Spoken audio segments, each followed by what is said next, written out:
Hello friends, welcome back to War 10 of Season 7. We're ranked 173 in Platinum 3 and we've moved up to Tier 3. Today we're taking on Vends, another Platinum 3 alliance. Really needed a win coming into this to kind of hopefully cement our spot in Platinum 3 for the season. With 2 wars left, not including this one, there is little room for error. So, taking in my standard team, let's get right into it. So first up is a sentry on the enhanced armor up node. Nothing big going on here. So trying to thaw myself out after this week that we've had in the Midwest. The polar vortex has frozen everything. My driveway was a literal sheet of ice. It was pretty awful. I think I mentioned in a previous video how satisfying it is to dodge Sentry's Special 1 and see those 3 dexes pop up and you're just standing there and you can barely even see your character because the beam is so large. But good times. Nothing big going on here. 6-star with additional armor, so I'm not doing as much damage as I'd like. So I kind of have to rely on Blades Bleed damage here, and I have class advantage, which is good too. So Sentry goes down.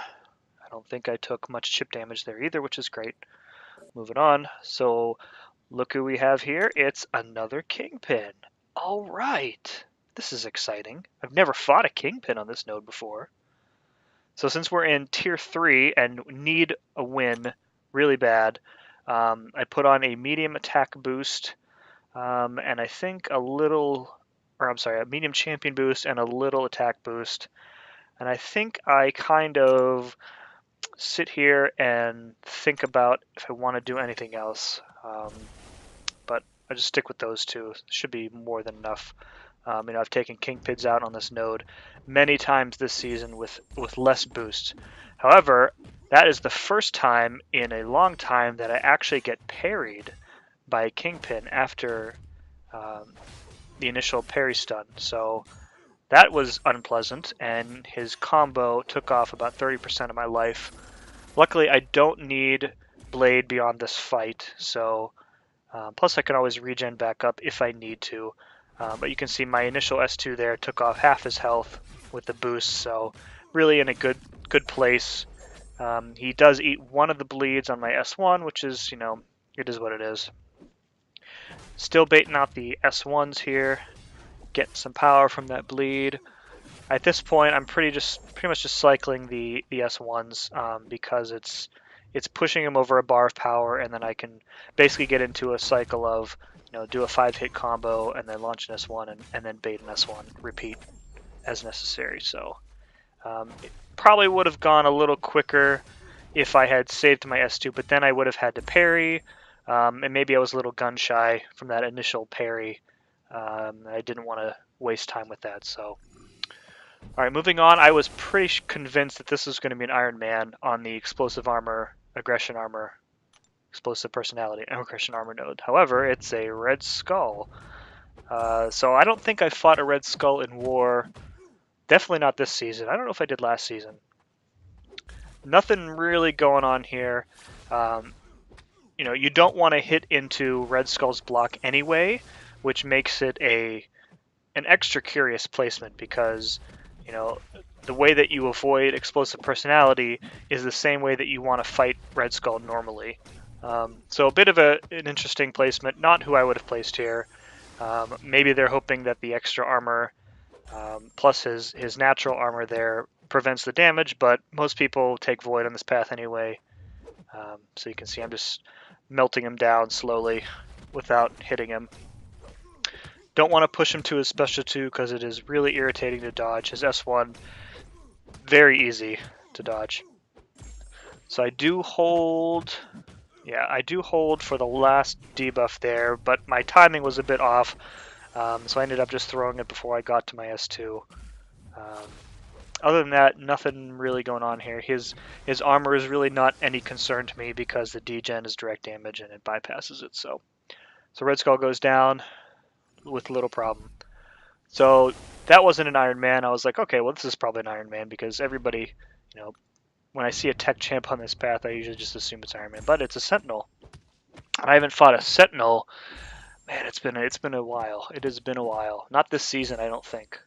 Um, so when I fight Sentinel, I know that you're supposed to just, alternate your attacks and your special attacks so that you're not giving him analysis. I find that once you get Petrifies up and Fear of the Void up and a couple Petrifies, it really doesn't matter.